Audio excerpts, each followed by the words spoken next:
Well, all right, so this is probably the last arrival for a while. I say that a lot, but this was an impulse buy. I was on the phone with Scott the other day, 2, 3 days ago, not long ago, a couple days ago, just for talking about stuff, and an email popped into my inbox from Primary Arms. They were having a 1 day sale on these, and I looked at Scott's previously when I was thinking of getting another Bushnell, which I went with that anyway. But I was impressed for the price point, really, and then some. And you can always use another LPVO. There's always a build that needs some glass. Not everything's going to be an attacker level, Gucci, whatever. So I pulled the trigger. Let's Cobra Tech it. There's actually two in here. I grabbed one for Scott. He gave me cash for it. And, it's always good to have extra optics, extra glass. So these are the Primary Arms SLX Nova reticles. At least they should be. Special purchase. I wonder why they call it that. Is it a blem? I don't know. ACSS Nova. 0.1 mil click value. We do have two in here. So I don't know if they're reconditioned or open box returns or something like that. But at $199, I'm like, dude. I did look at Scott's. He has one already. They both look identical, so we'll go with this one. And it's just for $200. I think you're getting a hell of a deal. Let's go ahead and take a look at it.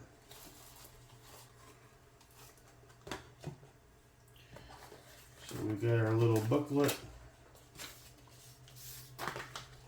Special purchase. Why is there two of these? Are these identical? What makes it a special purchase, I wonder? Refurbished or...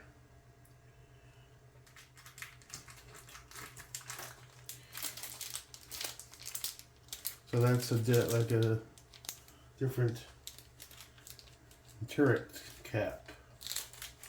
Okay.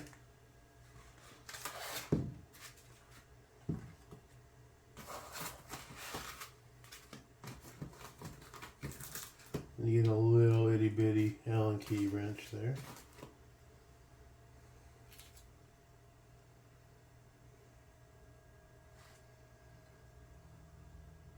Yeah, I don't see any blemishes or something. I think they're new stock. They're just getting rid of them, I guess. Everything feels good. Let's see about... Okay, so where's our top? So that's our top here. One. Little stiff. Not crazy stiff. I've had stiffer and much more expensive optics. And working that in, it'll probably get nice and buttery going forward. 1:6 second focal plane with a Nova reticle. Now, is the battery already in it? Yep. Man, that dot brightness is insane. I mean, it's like not quite razor bright, but close.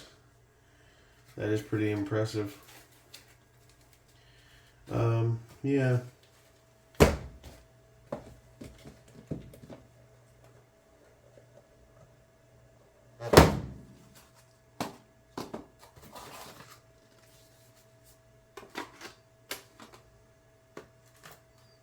Good. Good. Take a quick glance at this one. Make sure it's alright. No scratches or any obvious issues. Looks pretty good. Test the dot. Pooh, blazing bright, dude. Okay.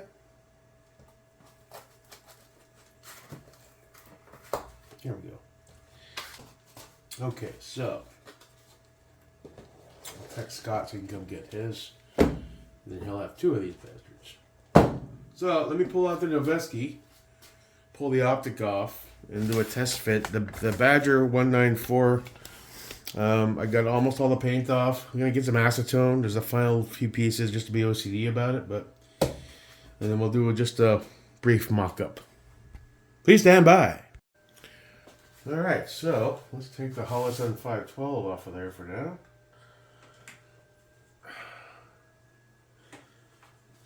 Come on, there we go. It's painted to match, but that's okay. And almost all the way. There's still some crevices.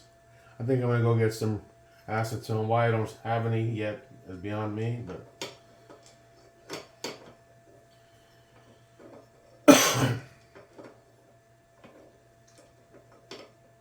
yeah, one back.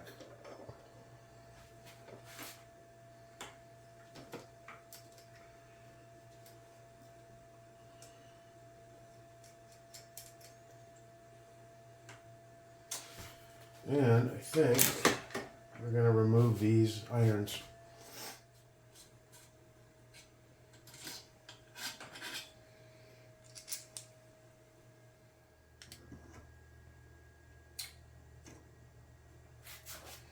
Eye it up a little bit.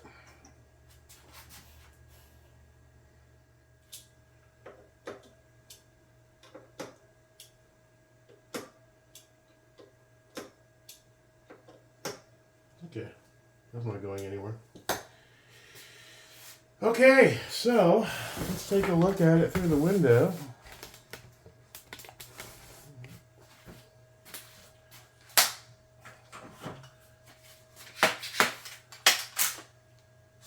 Cleared.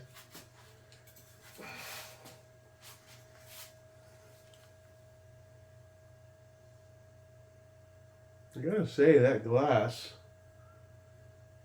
is pretty impressive for the regular price point, let alone $200. Me max out to 6. Clarity's pretty good. I can read that little sticker on his fence across the street, Liberty Fencing. Same guys who did ours.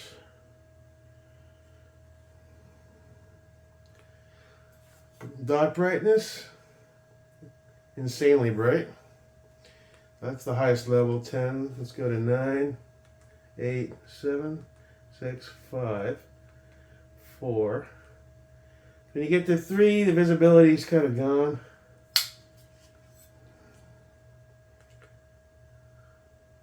Unless you go to an opaque wall type thing. But into the daylight, well, granted that'll be different once I'm outside, but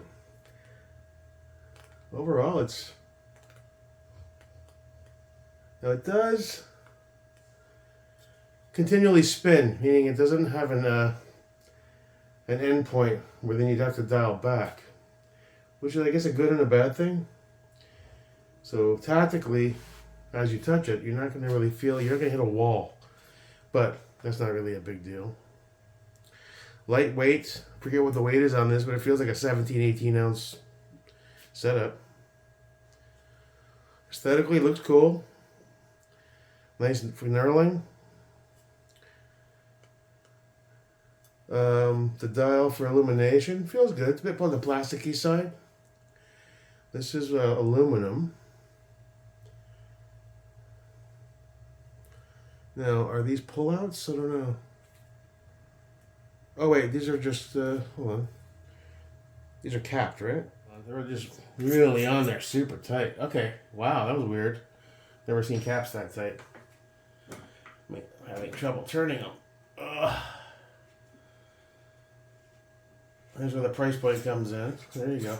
And they're on there super tight. Once they're on, they're not coming off. So let's get a gauge. See how tactile these are.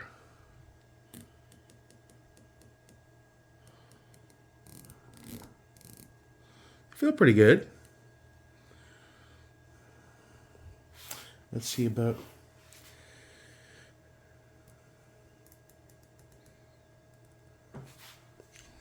Where's our 0 mark here? Right there, on this line here. They don't feel too bad, Root, to be honest. I felt much worse on more expensive scopes.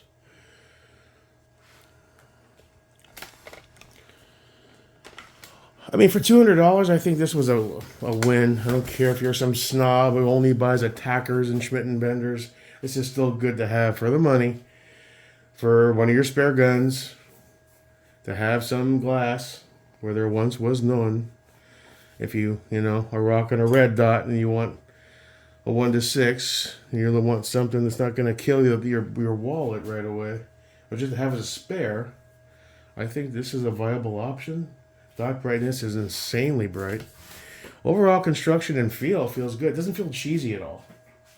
Caps are on super tight, but I'm guessing they just wrench them on at the factory.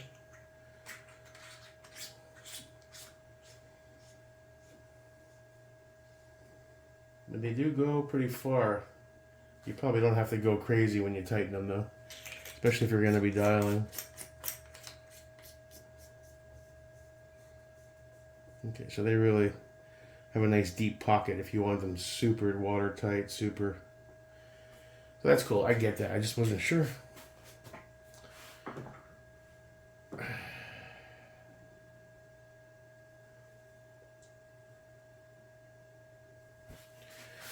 So, I mean, essentially we'll get this locked down. I think I might take it to the club with me, get a basic 0 on it, see how it does at the 50.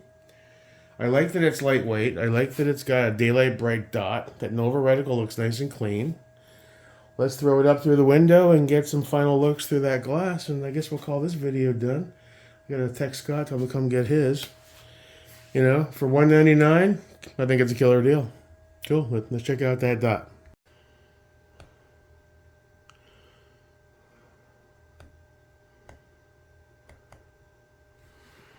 Okay.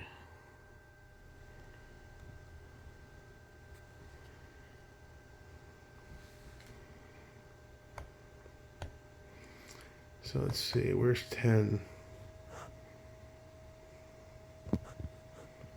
It's tough.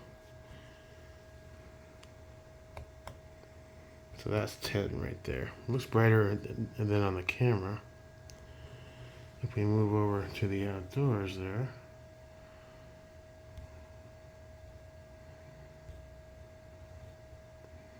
I mean, not the best look through it. Looks much better in person.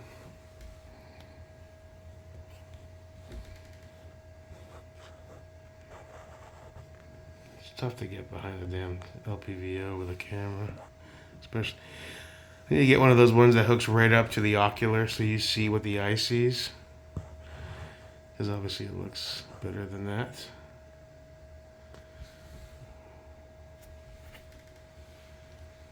It does have a little bit of a cant to it, I think.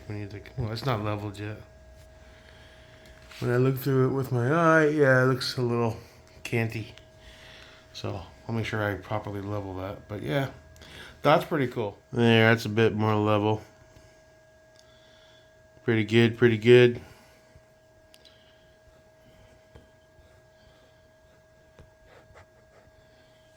Yeah, it's hard to get behind these things. You get an accurate representation, man. Oh well. Yeah, so it looks 10 times better in person. I'm also using an Android phone. Probably using the GoPro at this point. It's got a higher clarity quality. But you get the gist. Okay, so that's about it for this guy until we get him to the range. Get him properly leveled, torqued down, get him to the club, get him a decent 0. I like that it's mil like the rest of my scopes, other than the, do I have any non-mil scopes at this point? I think they're all mil. Yeah, cool. Just stick with one. And we'll see how she does. And at the end of the day, for $200, still crazy deal. Enjoy your weekend. Until next time, your boy, Jake Merica.